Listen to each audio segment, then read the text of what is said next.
Hello everyone, it's Tuesday on Your View. Welcome to the show. I am Murayo Afolabi Brown. As always, I have the ladies with me. Hello, Mariam. Hi. I love what you're wearing. Thank you. Very funny because I did not like it. I was like, and you're getting compliments. Yes, and everyone has complimented it. It's just, I just feel like it's very... It's something you can wear. Yeah, it looks like you.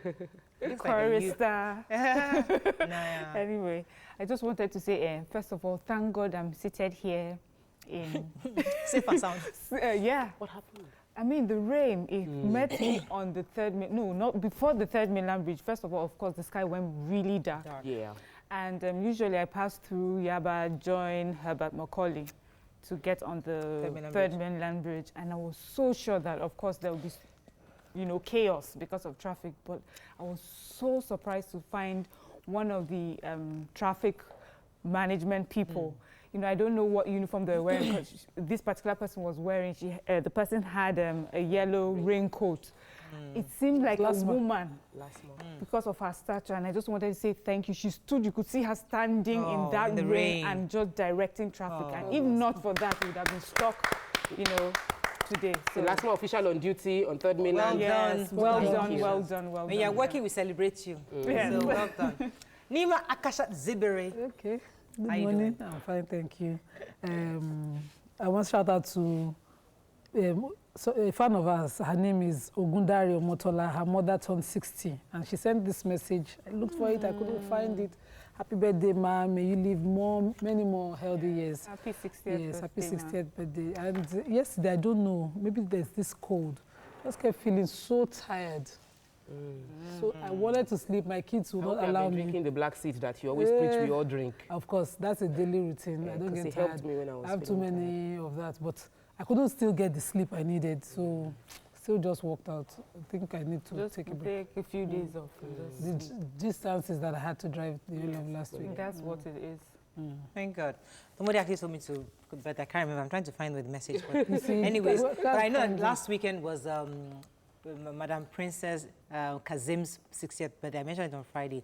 I couldn't attend because we all had to be at BC's house on Saturday. But I missed the party. Congratulations again, Ma. It was her 60th birthday on Saturday. What? I have a banter. Okay. Oh, sorry. I do apologize. Go ahead. So it's something that occurred to me this morning. I saw a picture of myself and I felt very tall, and I realized I don't think I'm tall anymore because I'm around tall people. Same way, if you're fat, if you're on the plus side, but everybody around you is plus size, you will not feel that you're out of place. But when everybody around you is slim and you are not even fat, but you just feel very, very huge. So as I was sitting down on this chair, I had to beg you that my tummy was going to be announcing itself there, that it just made me feel like you must be around people that look like your future so that you'll be reminded that you're not there yet. Because if you're around people that look like your past, you'll be comfortable in your past. So if I'm around fat people, I would not think I'll feel like I'm okay. But every time I see Mariam, I just look at my stomach, I'll be like, oh, please.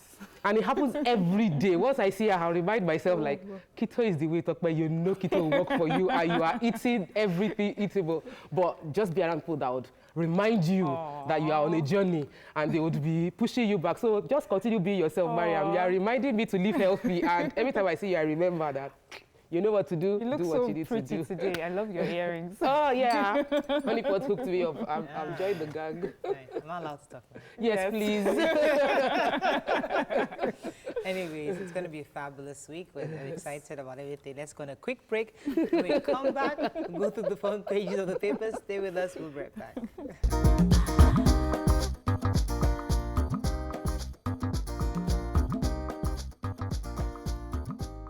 Vanguard. Get your teacher matter out of the way. Yes, thanks for staying with us. We're going to start with Vanguard this morning. Mixed reactions from state governors as federal government boosts teachers. Plenty juicy package from the federal government right there. Let me mention a few. To pay stipends to Bachelor of Education students, granting them automatic employment after graduation, now a policy. Lots of things. We'll talk about that a bit later. WTO, EU agrees support for Kunjawela, South Korean opponent. New PIB seeks establishment of midstream gas infrastructure fund. My wife's possessed, says husband of woman who killed her 2 children in Kano. Be patient with any law you have misgivings about, Buhari tells Nigerians. FSARS ban. Governors hail IGP as minister vows thorough probe of allegations against personnel. 2023 fears as planned policy reversal target INEC and others. Okay, let's start with this. My wife possessed the human interest. So yesterday, this story broke of a woman who killed two of her kids and injured her niece. And, you know, the gory description of what happened sort of scared everybody. So she insisted she had hallucinations. Although she couldn't even say what she was seeing, when she got into her what they call lucid period, she was wondering what happened.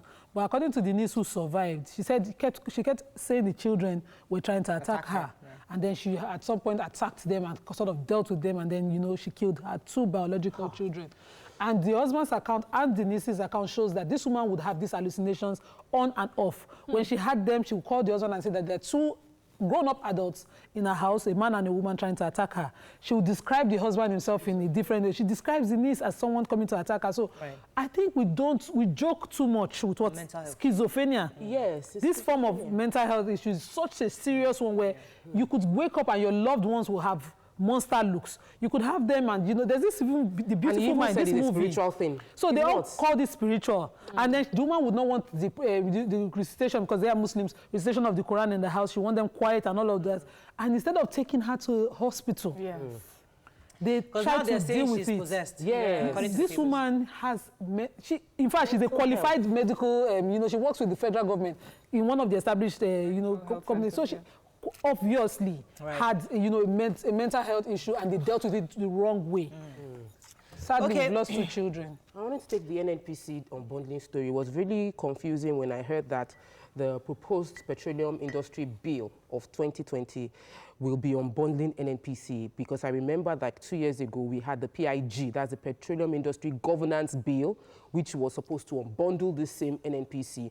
So the statement is that NNPC is now going to be broken down into 3 agencies: the Nigerian Upstream Regulatory Commission and the Nigerian Midstream and Downstream Petroleum Regulatory Agency and the Nigerian National Petroleum Company Limited. So those are supposed to be the 3 new agencies that will come out. Can we just sign the bill already and then move away from this? For so many years. And then it keeps changing and confusing people. Okay, moving on to The Nation. Undopo, fear of more violence as parties gear up.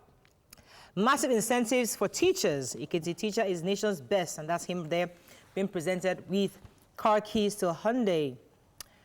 Ezeyamu to pursue eligibility case against Obaseki and Shebu. Okonjo-Iweala surges ahead in WTA race, and federal government launches probe into FSAR's activities. Okay. Let's talk about the Ondo state elections, because it was in the papers yesterday and we couldn't take it, and it's here again. Both the APC, the PDP, and the Zenith Labour Party, these 3 people have been trading blames on who's responsible for the sporadic shooting that happened on Saturday, Sunday. Even yesterday, there was still violence within areas of Ondo State, sporadic shooting at campaigns, pitching parties against each other. I think that as much as possible, let the Ondo State model, let them understand that parties and politics would pass away, and we shouldn't lose lives in the fight for peace. I wonder if that embassy stuff is still up. I told you that it wasn't the embassy, it was the traditional ruler. So having the traditional rulers in the states come together in one voice, talk to their people, not to go to the violence route. Like the way the Edo State, respect we give to our own Obas here compared to how they respect the Oba in Benin is totally different. Moving on now to The Punch. October 12th resumption date. Lecturers can't work on empty stomach. Strike indefinite, says ASU. Picture here of the World Teachers' Day. NUT demands legal backing for new salary scale and service years. 3 men remanded for exhuming 10 corpses for rituals in Ekiti. Lagos to deliver 3,004 housing units in December. Oyo Park manager officials assault female journalists and children. I'll continue pre-election cases against Obaseki, says Ezeyamu. Commercial vehicles will start petrol to gas conversion, says Oshimbajo. TCN Discos hindering 4,000 megawatts generation daily, alleges Gencos. Okay, which story are we taking in The Punch? The human interest story. We have in Ekiti State 3 people, Kola Fatoye, Abimbola Fatoye, and Ahmed Ojo. ages 40, 35, and 56. They have been accused of exhuming corpses from an Anglican church cemetery and then beheading these corpses and using them for the purpose of, for rituals. And of course, they've been brought before the courts, and the court is asking that they be remanded in correctional center until, further legal action will be taken on them. They have pled their case with the courts, but, was not taken. It's serious that, I think a lot of us do not understand how important this our traditional and local way of our religion is. Yes, we have Christianity and we have Islam, but there are some people that believe so strongly in our traditional religions and probably do not see this as such a bad thing, especially if they think that they're exhuming corpses, not that they're going to kill people. So we need to have conversations really at the grassroots level of what is acceptable and what's not acceptable. Fantastic. Really, really Let's take another story in Punch. Lagos State to deliver 3,004 houses in December. So the governor speaking at the World Habitat Day held at Adeyemi Biro Auditorium in Alausa mentioned the fact that the Lagos State government has delivered in the past 16 months Kayode Housing Estate, Igodo, Cortland Lekki Apartments, Elegushi, and now is adding that there will be more by December this year. There will be few more estates that will be released, totaling 3,004 houses to Lagosians. Right, so who's talking about, we're not talking about this gift from the federal government to teachers. I want to mention it. Okay, so yes, the president yesterday at the World Teachers Day, released all the new salary scale structure the NUT had been pushing for.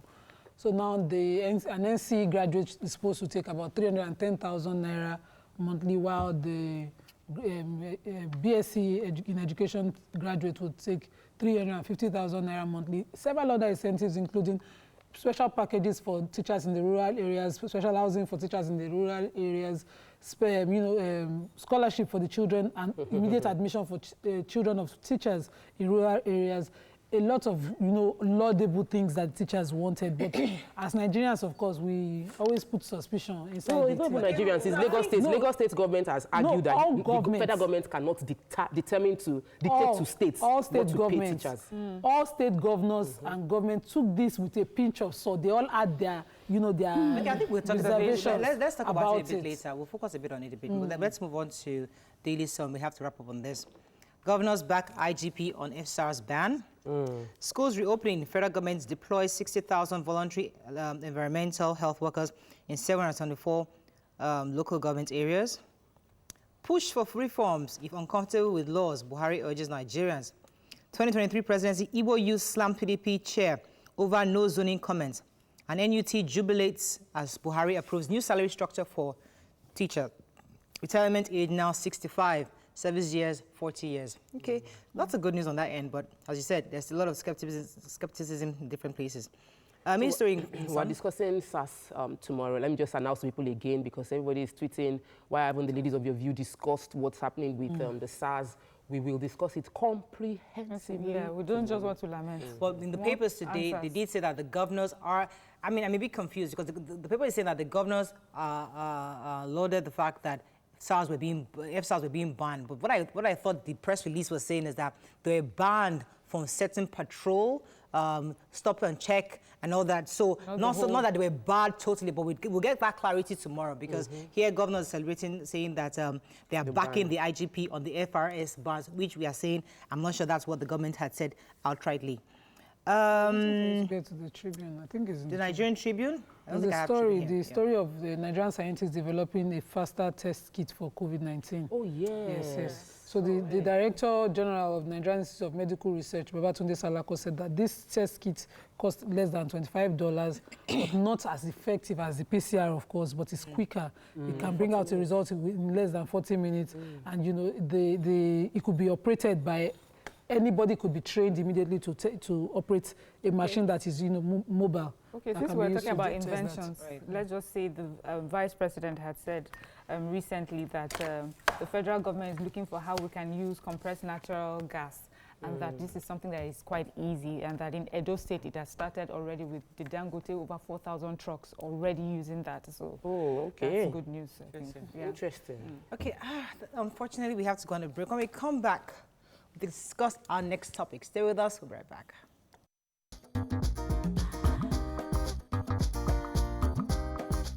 Stay tuned. Your View will be right back.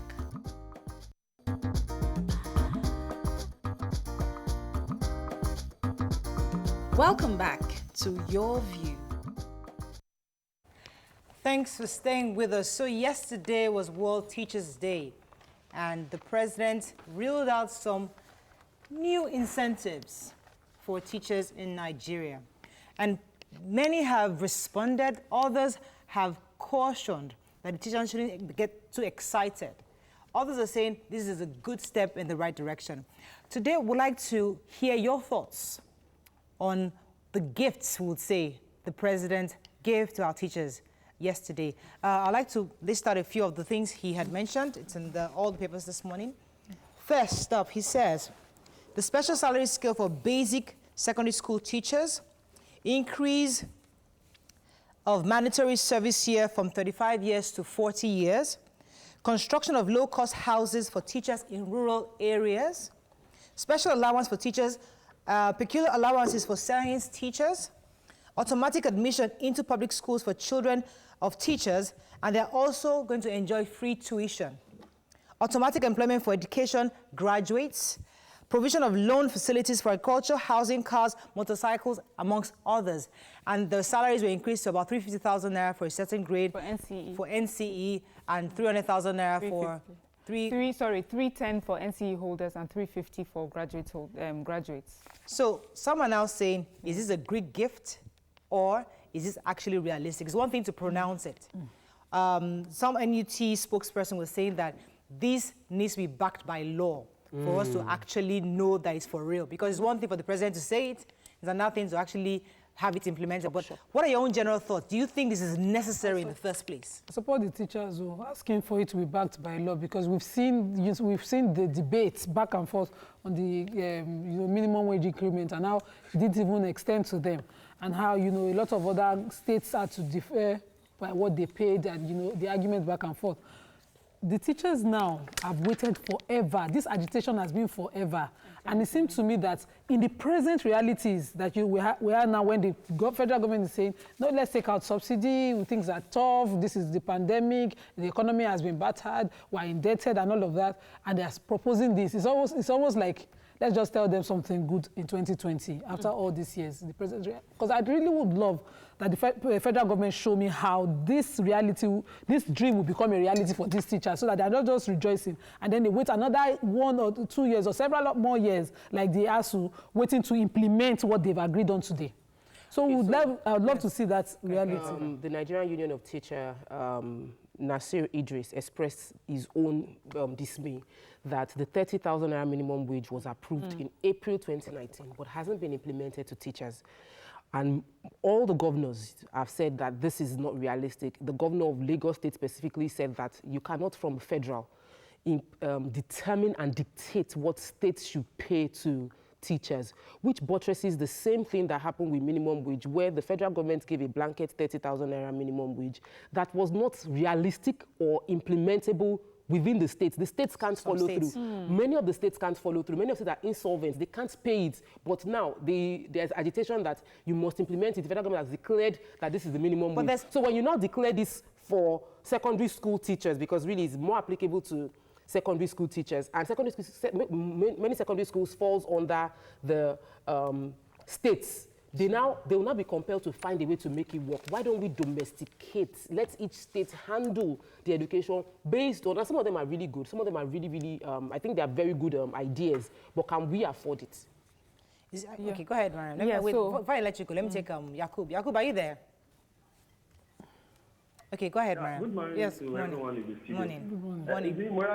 As far as I'm concerned, the pronunciation by Mr. President is very good. It's welcome idea. It's welcome development. But I would like to see it backed by law, as Mr. Animal said earlier.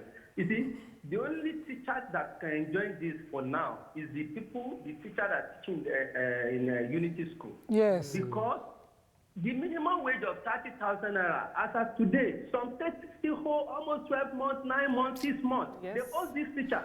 Are they going to pay all this increment that the federal government pronounced? But the Unity School teachers, I'm very, very sure they are going to enjoy it. And then another one I really like in this pronunciation is extent of the retirement age. Because our experiencing teachers are leaving the system. So for government to increase that age by, I think, 35 to 40 years of age in service, I think it's a welcome development. Right. And then the federal government should make sure that this thing is backed by law. Failure to back it by law, they say they are not going to. In fact, they are not even pay at all. They are not even pay 30,000. How are they going to pay? Yes. Thank you, God bless you all. All right, yes, Yeah, thank you, Mariam. So I think Yakub and everyone has said exactly how I feel as well. And for me is that there are many things that should come before this. So as much as we commend this new pronouncement, and it could be a way of just making them feel happy on a particular day, but after today, it will be great to hear from the federal government saying that this is why we have said this. We are taking this and making sure it's a proper law. Secondly, this is how we hope to raise the money with the state government to make sure that people, these teachers will get all these goodies that have been lined up. I especially, of course, as Yakub said, I didn't even know that they had to retire after only 35 years. Imagine that. So a lot of our good teachers, after 35 years, they just leave. And we know something about knowledge. It does not expire. It only gets better with age. And then we have the low-cost housing, which is important. I had, during this lockdown, there were teachers who were stranded because they didn't have money to pay rent, and that is really wrong. Really, if this is not just the usual lip service and just talking, this is great, but we need a timeline. This is what we hope will happen in this time, and this is how we hope to finance it. And also, you know, that there are states, I don't know about other states, but I know that housing is always an issue, especially in a state like an urban city like Lagos State, where you're looking for space really to build more houses. I remember former Minister of Housing then was saying that they did build houses, but the problem is that with the places where they built these houses were so remote that people don't even want to go there. And we have a situation whereby teachers are teaching in maybe Koshofe, and they're living all the way, coming from Ikorodu or Badagry, somewhere really, really far away. So it would be great for them to have houses within or where even they are housing teaching. allowance, or even housing allowance. So, for instance, yes, houses is expensive in some eyebrow areas. Provide housing allowance so the teacher can at least, transport allowance, but make these incentives work. Because I don't want to join the governors and say it's totally impossible. Maybe the 310,000 monthly and 350,000 monthly is unrealistic, but when you put in certain, buffers, things will work. So create those allowances that you people will take as a lawmaker in Houses of Assembly. You will give yourself as allowance anyway. So give teachers as an allowance, give them transport allowance, make things easy for them to access. Down to there's no money. Give allowance. So, no, let me make an example of the Lagos State. So in Lagos State, I know for a fact that the basic salary of some of the teachers, a friend of mine just got employed at the level that she was employed, is about 62,000 monthly. So less of taxes, she at least she will take home about just a bit less than 60,000. So she would come to work. That's basic. That's her basic. There's health for them because she can approach any of the hospitals with the ID card in the public health hospitals. So these things are you can actually work around them. If you go to the mother and child care hospital as a Lagos worker, there are certain insurances that they provided. If other states can copy those things, not only the basic salary that the teacher would need.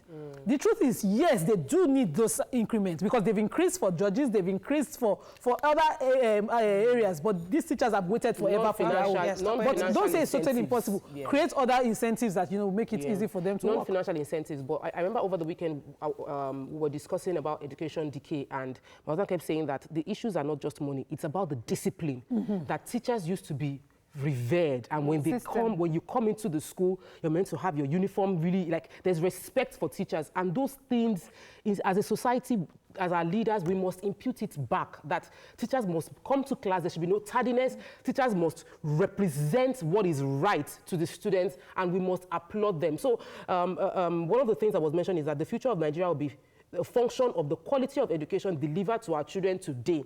And this depends on the quality of teachers, and the quality of our teachers depend on the motivation. Yes. And their motivation depends on how happy they are. So we know the solution. Can we now follow through and not just give an address on World Teachers Day, but create a blueprint, and we have plenty of documentation that we will now follow step by step, like what Lagos State is doing with the trainings. Good morning. Thanks for calling. Are you there? Hello? Oh, You're live. Go ahead, please. good morning. Morning. Good morning.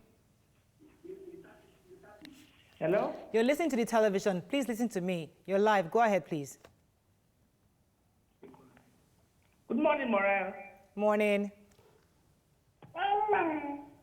Oh my. Okay, I have to disconnect that call. I do apologize. Yes, Mariam, let me. Yes, so, you know, when we talk about, when we've always had conversations about government, maybe not also understanding the importance of education or how much of the budget needs to be slated for education. And when we have conversations like this, if this is an honest conversation with teachers, then it shows that the government finally is getting it. I mean, a lot of societal ills the societal ills that a lot of us that we're facing right now has a lot to do with, for me, I believe, the quality of education and our educational system.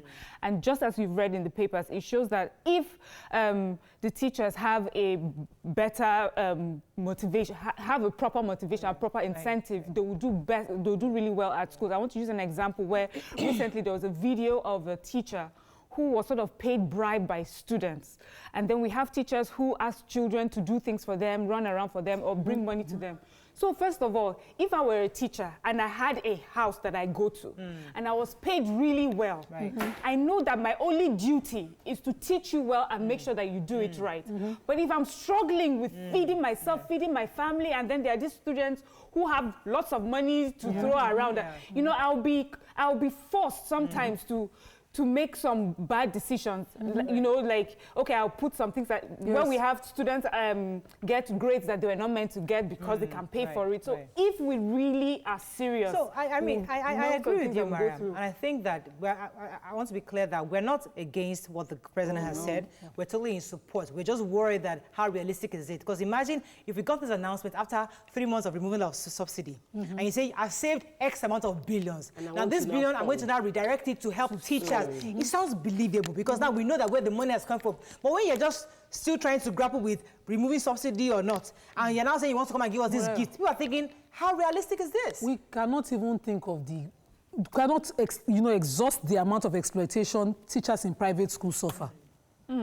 They are running businesses. These teachers I know someone during the lockdown who was paid 6,000, but he was made to teach throughout the lockdown because he worked in a private school. So these reforms are long overdue. We would have them backed by law, and then the teachers would feel rested and reassured in doing their jobs. Like Miriam said, all these other corners that they cut that destroyed the moral fibers of our society today would stop. Teachers started all those things because back then in school, when people started paying teachers, parents started paying teachers who did not have will have to take. All right, so I guess only time will tell. Let's see how it goes. Now, he has made this announcement. We'll wait and see what happens afterwards. Let's go on a break now. When we come back, we move on to other topics. Stay with us. We'll be right back.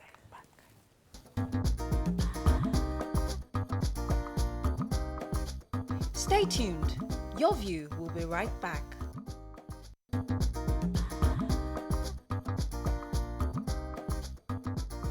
Welcome back to Your View. Talking about eggs, yeah. Egg is one of the oldest foods known to us. It has played an important role in our lives and health all this while. Today on the show, we would like to look into the health benefits and versatility of eggs. Who should take eggs and how many eggs is safe to eat? Is it good or bad? Does it affect our cholesterol level? Joining us on the show is a medical practitioner and public health specialist, Dr. Adeyemi Adekunle, in the building. Welcome to the show. Welcome to the show. Are you there? I'm there, thank you. Good to have you, sir. So eggs is like a staple. We eat eggs every single day. But in your view, people have always complained that I'm so worried about too much cholesterol. Can you ever have too much cholesterol by eating eggs? Not really. Why I said not really is that you can actually have a slight elevation of your cholesterol level eating egg, but the fraction of the cholesterol that will go up is the high density cholesterol, which is described as the good cholesterol. You can also have a slight elevation of the low density, which is the bad, but it is the one with the higher density that goes up more than the one with the very low density. So you can have a slight increase in cholesterol level eating eggs, but it is actually the very good fraction that goes up. Okay, so there's I know that as you get older, our parents are always advised that they should reduce their consumption of eggs. But I have a father that really likes, like he really does. And from your medical opinion, should you, as you get older, reduce taking eggs or just cut off from eggs generally? What's your opinion?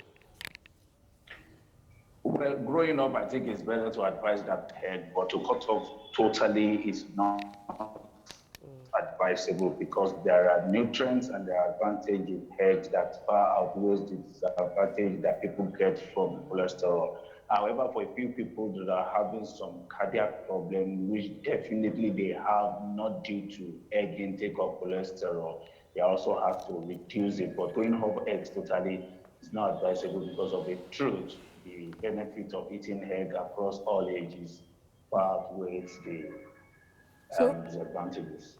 okay, thank you, sir. So there's this new, or is it new, nutritional benefit of some parts of the egg. So some say the yolk should be taken out, and only the white part of the egg is proteinous. That's the only healthy part of the eggs. How true is this, analysis? Well, the egg white has predominantly protein. So for people who need high protein diet or who need to replenish protein store in their body, they advise to take the egg white. The yolk in question has some very important minor nutrients and multivitamins that the body needs for normal day functioning. So it's because the high density cholesterol as a component of cholesterol is in the yolk. That's why people say you should throw away the yolk, but the yolk has a lot of minerals and multivitamins in it. So it's not advisable to throw it away except people who have issues of cholesterol elevation that are already having a negative effect on their hearts and the cardiovascular system generally. It is, and what I'm saying is that the egg yolk is not outrightly dangerous because it has nutrients in it that the human body have need of for normal functioning for growth and for brain development. Right, okay, go ahead. Dr. Adekunle, see, one thing with eggs is that from when I was a little child and adult, eggs seem to have the most, it's been different, it has gone through different phases. From, just eat eat one egg per day, to eat once a week, to, eggs are fantastic. This is a conversation my husband and I have. He says, these scientists, they need to get their act right. Today is good, tomorrow is bad. As of today, why is egg important? And why, and is it healthy, really? And how often should we eat it? Okay, human science is evolving day by day, and I'm sure you agree with me that recently medical science just got confronted with the COVID-19, which is called novel COVID-19 because this is a coronavirus that human science have not witnessed before. And so researches and developments have to take place so as to be able to manage it effectively. And as we speak, vaccines that have been developed are just been undergoing trials. So just like that, egg has evolved over time and a lot of researches have been done. At a point when they felt that the cholesterol in egg is very, very bad and is dangerous to health, can predispose to diabetes, mellitus, cardiovascular problem. You have heard it being said that people should do away with eggs, but on daily basis, researches are still ongoing, and we're beginning to see that the cholesterol component. So when we say egg should be taken every day, I think maybe should be taken twice a week or once a week or not at all, is a function of the age. For those in the active growing cycle of their life. I mean, kids growing up, and teenagers, young adults, and people who will need to replenish their protein store for normal cell functioning and to replace worn out tissues, to build tissues, organs, who needs their brain to grow. You say that they can take egg every day and there's no side effect to it. But as one advances in age, let's say like from age 50 and above, you can now talk about people slowing down on egg consumption. But that is not to say that taking one egg a day is detrimental to health. Okay, so I had a egg conversation with a neighbor recently. The egg she was saying that, you know, the brown eggs are not as nutritious as the one that come white. That, you know, I should always pick on the colors that the egg come, that the color of an egg will show whether the chicken that laid it was a healthy chicken. And so, you know, means that the eggs are more nutritious than others. What does the color of an egg mean in any of this? Yes. Well, I think the what to know is that the function, I mean, the nutrient. Oh, tangent. Value. Oh, tangent. Value of an egg is a function of what the hen is fed with. I think that the color of the egg has anything to do with the nutritive component. I'm sure you know that these are natural deposits that God has put in the egg, and so the color has nothing to do. However, there are a few eggs that in the process of their being laid, that's from the point that the egg is formed till it is laid, there are some fortifications that are being done. Some eggs are pasteurized, some are even fortified with omega-3, such that as the hen lay those eggs, they have those fortifications in them. But it is not a function of color, as you say. All right. So just a quick question. Is there any side, like the eggs that we're consuming, they said there's a free-range egg, and then there's the one that they give them a lot of antibiotics to the chicken that are laying it. Is there any side effects from eating eggs that are manufactured strictly for mass production and they have antibiotics in the chicken that are laying the eggs? Does that affect you as an individual for consuming such eggs? Well, the thing is, if these antibiotics are not leaders, and they don't have toxic effects on the hen producing the egg, then it definitely cannot have any side effect on the egg that is being laid. And it should be said that most of these antibiotics, protein, and nutrients that are given to the laying hens, it's actually meant for them to lay more eggs and to lay healthier eggs. So the drugs they are given, and most times these are the drugs that we have the human component that are given to human beings too. So it's like when you say a pregnant woman has some infection and she's been treated with some antibiotics, you are now saying that these antibiotics have effect on the growing fetus or when the baby comes. So most of these drugs that are given, not necessarily antibiotics alone, are safe. They are safe for the hen. They are definitely safe for the product of the hen. Thank you very much. So I think there you have it. Eat your eggs. They're healthy. Thank you very much, Dr. Adeyemi Adeke, for joining us. He's a health practitioner and a public health specialist, telling us how healthy eggs are. They're healthy cholesterol, and there's nothing wrong in you eating it. And there's no age range. You can eat eggs as much as you want, but at the same time, stay healthy. Let's go on a break now. We'll come back. We'll talk about other hot topics. Stay with us. We'll be right back.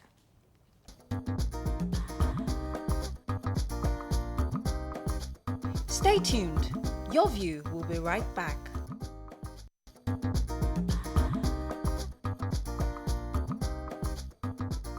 Welcome back to Your View. Where are we?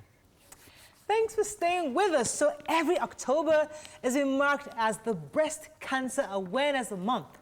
According to reports, breast cancer is by far the most common cancer in women worldwide, with 1.38 million new cases and 485,000 deaths from breast cancer each year. Joining us on the show is a medical educator, our own Dr. Ogunremi. Good morning, doctor. Good morning. How are you? Very well. Thanks for joining us.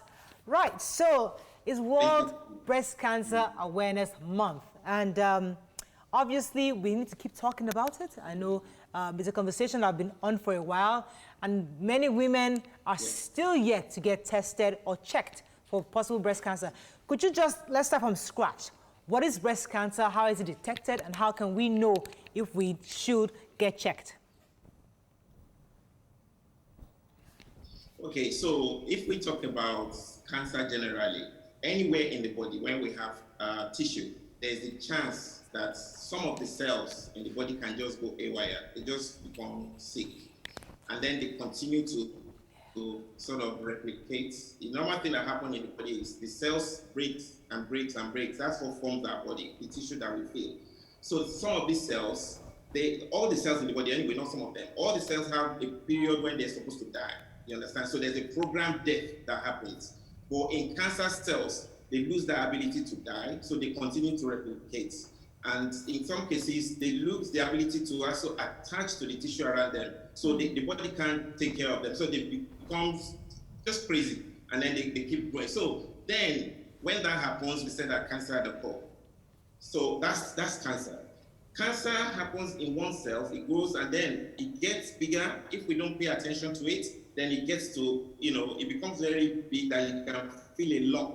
Just in breast cancer that we're talking about now, when you feel a lump, the lump then becomes bigger and bigger. So those cells, they're very, very, very wide. So they sort of invade into the surrounding tissue. And then from there, they can get into what we call the lymphatic system in the body. So from the lymphatic system, they can be taken to other parts of the body, and then it becomes serious case. That's what we talk about metastatic cancer. So the cancer that left from the site where it's formed to another site. Now, in Africa, or developing world generally, when we look at breast cancer, we look at, let me put it, to make it easier. If you look at the next 10 patients that is diagnosed with breast cancer, say in Nigeria, for instance, if we follow them for 5 years, what we're finding is a lot of them will die. So it'll be like maybe 9 or 8 out of 10 will die in the space of 5 years. But if we pause there and then we go to developed countries like America, UK, Australia, Japan, all of them, if you look at the record, what we're finding is if you pick the same, the next 10 patients diagnosed in that area and you follow them for 5 years, you discover that about 9 or 8 of them will be alive. So then the question is, what's going on in our own land where this happens? So when you look closely, what we discover is ladies are not being screened.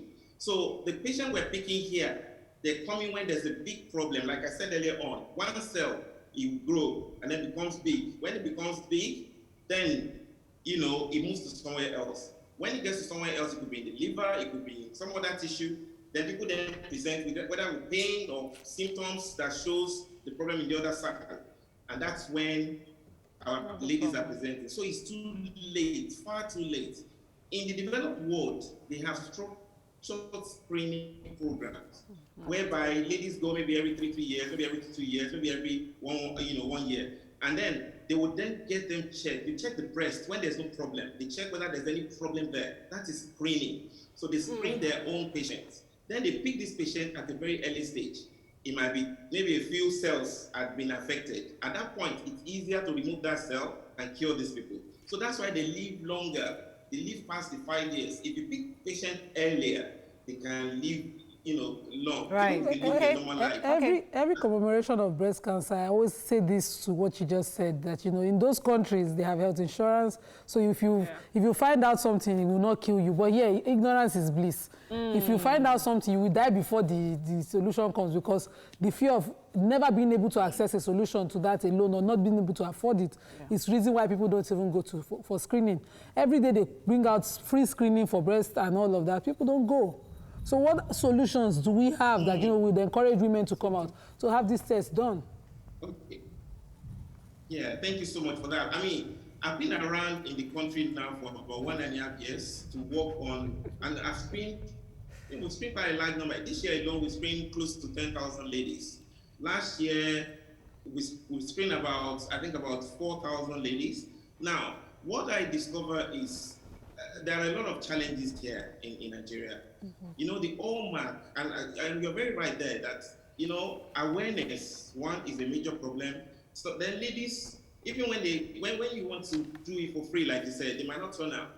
They might not turn out. But my experience when I went to the grassroots places, to the farmers, to people in rural places, we've gone to very different parts of this country. That is not what I'm finding.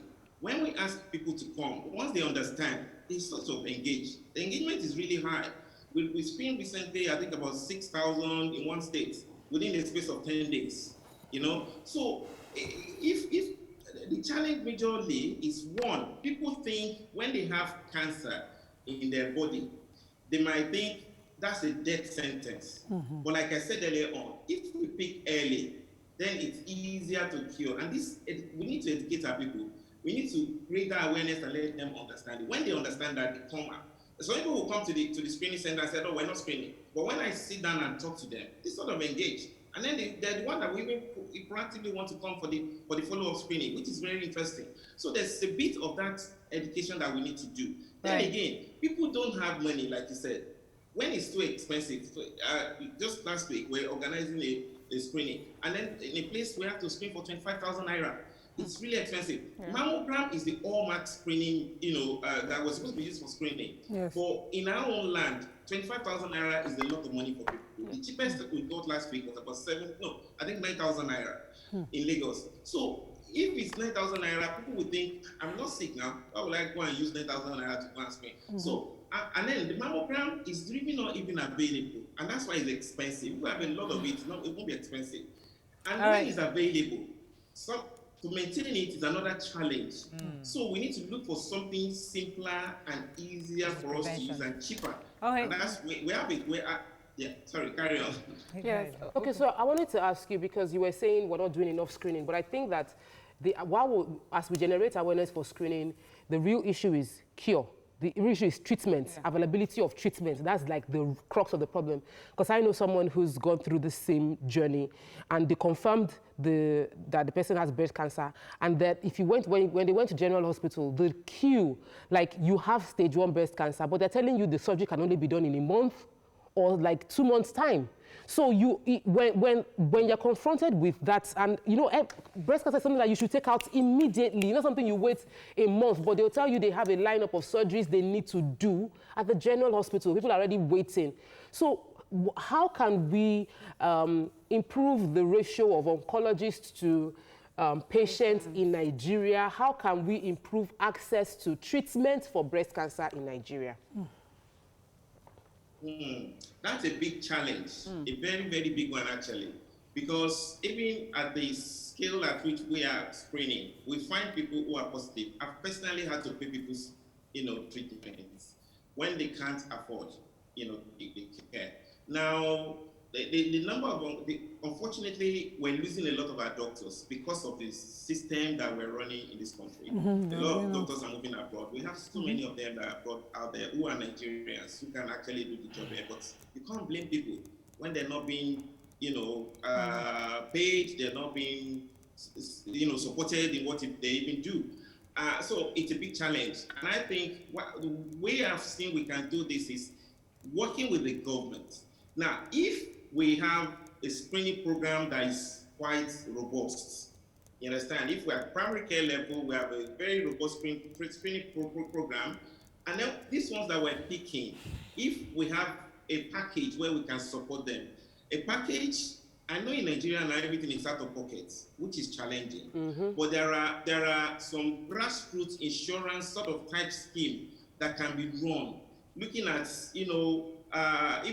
like in a rural place now, people can come into things that they call like or something like kind of a thing like that people will look forward to. Whether there's any problem, it doesn't even have to be breast cancer. It could be something else. But we have to look at the communal way of funding our care.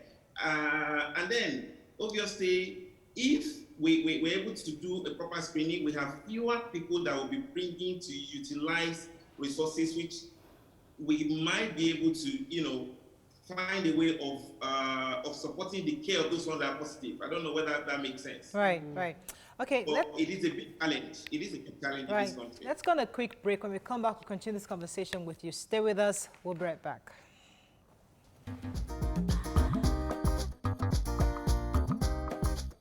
Stay tuned. Your View will be right back.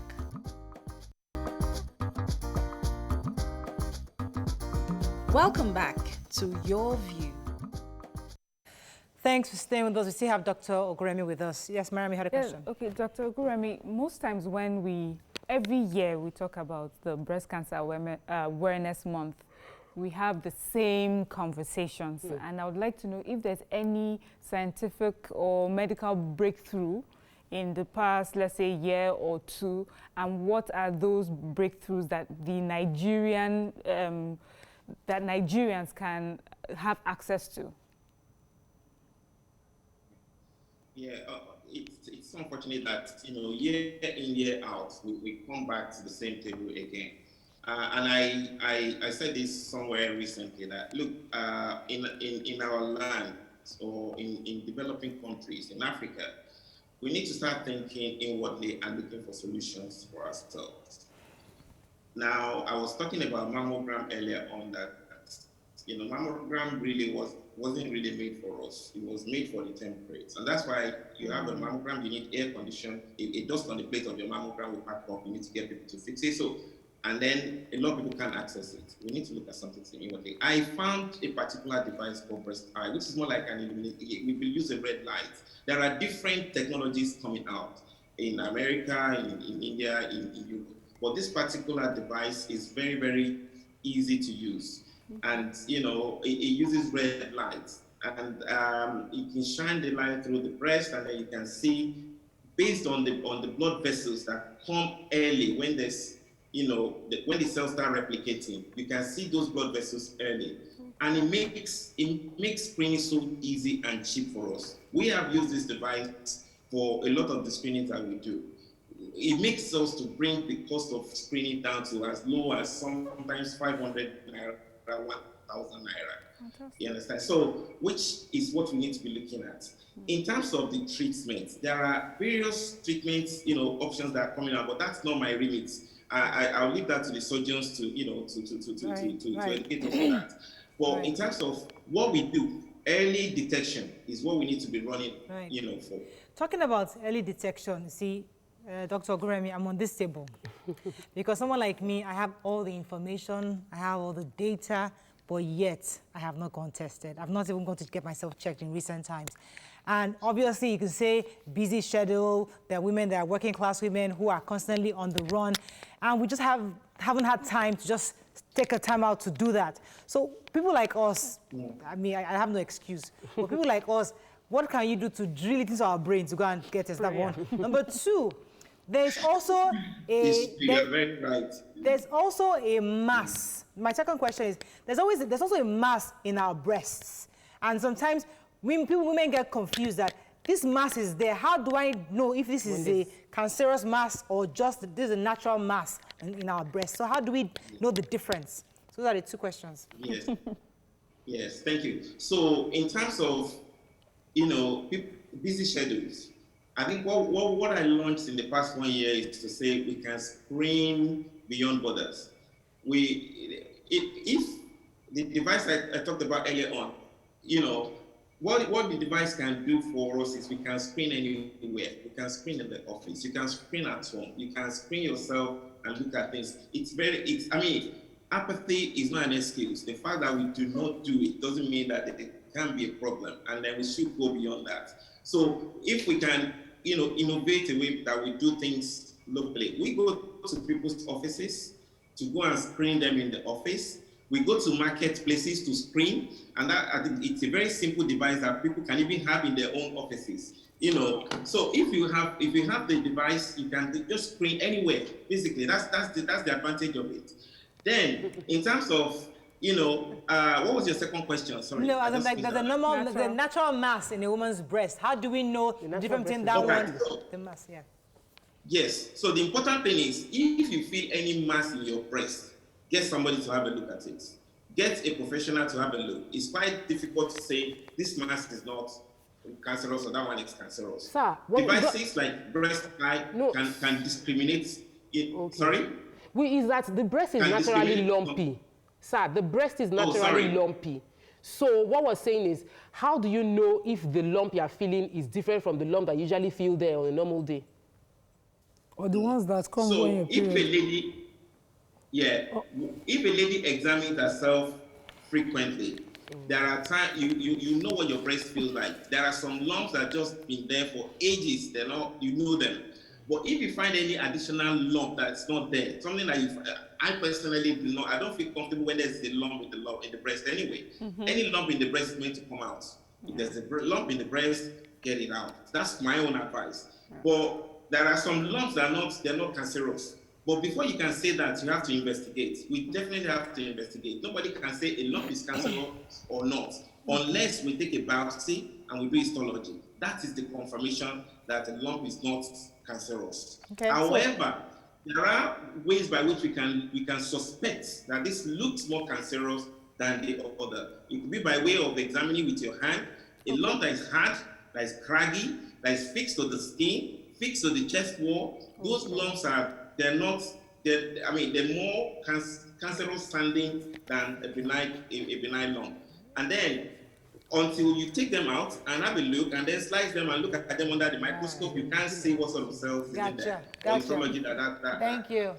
So Dr. Femi, here, before we close this show and our fans start calling us, what's the name of the NGO? Sorry? You know, after every of these breast cancer awareness show that we do, people reach out to us asking for NGOs that can assist them because they have suspicion that they have breast cancer. Some of them have been diagnosed and they don't have the means to treat. So can you mention some, you know, that we can, some places they can get help? Okay, there are quite a number of NGOs and organizations that that sort of fund. So, the organization that I run is Monitor Healthcare Limited anyway, and we do a lot around supporting people to signpost them in the direction that they can, and we're working with the state government as well to put a sustainable screening structure in place, like in Lagos State, Kwara State, and some other states are coming up now. So we found a way by which we can have a sustainable plan for people. Right. However, there's there are quite a number. Just a Google will bring quite a number of. Let me get this caller in for you. Good morning. Are you there? Hello. Hello. Thanks for calling. Go ahead, please. You're live. All right. Am I on the line? Because you're still talking. I can see you on the TV. Listen to me, not the television, please. I'm talking to you. You're live. Go ahead, please. Then. That's okay. You're discussing breast cancer today. Is that right? Yes. Okay. And I've listened to your doctor, and he's done a lot of comparison with the medical situation in Nigeria and in the UK. Okay. Right. Is that right? Right. Okay. Right. What I just want to contribute is, yes, every country has got its own problems. You know, we can't keep painting Nigeria as we have such a huge problem. I can see the first expression of your guest when he mentioned about country like, the Western world have got such a robust medical state of the art, and that's the problem we're having in Nigeria about screening and everything. You know, I think with the coronavirus situation, every eyes is open that there is no perfect country in the whole world. So what I believe is that whatever Nigeria has to screen women in Nigeria, we should make good use of it. Fantastic. Okay. Oh, we lost that line. I'm so sorry. Yeah. So pretty much you're saying that there's no perfect system in the world. Whatever we have here. Yes, and also I think Dr. Oguremi also said about the types of equipment that they're developing that we can use here better than the mammogram. Right. But also, every time we talk about this, for me, it's important we also talk about nutrition. Is there something that we eat, shouldn't eat, that can help our case? And then, especially for women, I think they say women from 40 and above who need to be more careful. Is there something they should take out of their diet, add to their diet? So of importance is, that what we call the risk factors for breast cancer, for people developing breast cancer. The one huge thing is our weight. So in terms of what we eat, I think the most important thing is we reduce our weight, basically. Which way we do it doesn't really matter. Because you see, anywhere where you have estrogen, there are hormones in the body that is called estrogen. Anytime you have increase in the level of estrogen, then your risk of developing cancer is high. That's why if you start your period, quite early in life, or you end your period quite late, or if you do not have children, or if you take any hormonal replacement therapy, which includes estrogen, replacement, all those things that increase the level of estrogen in the body. So if you have a lot of fat in your body, the fat then becomes an extra area where you can actually generate more estrogen. So of importance, when you talk about nutrition, we need to be careful in terms of our weight, our BMI. Let's get ourselves checked, get your BMI down as much as possible. Then the risk is lower. And things that will increase your fatty level, adipose tissue that you keep, extra fats, those things we need to reduce them. I think that's where I'm going to place it when it comes to the nutrition. Thank you very much. So it means that research is saying that vegetable is very good, but all I always tell people is eat those things in moderation. When you eat them in moderation and you keep an eye on your BMI, then you're in the safe zone. Fantastic. Thank you very much. I think on that note, we can wrap this conversation. But thank you very much, sir. We've been speaking with the medical educator, Dr. Femi Oguremi, talking about breast cancer. And it's Breast Cancer Awareness Month. I need to be flogged. Honestly, I need to be flogged because especially last year you said the same thing. I said the same thing because they told me that after 40, you go and do a full check. I have not gone just to carry myself to the place. I haven't gone. So I just hope you guys can hold me accountable. I really need to go get checked because it's wrong. It's very irresponsible. We just take you out on a check-in. Follow you there. Don't worry. So all of you, please don't be like me. Go out there, get checked. Let's get tested. Be sure we're healthy because this thing God forbid you're detected, that's where the real bam will start because you don't have to spend any money. We don't have that kind of money here. All right, that's all we can take on the show. Have a fabulous day. We'll see you tomorrow. Bye for now.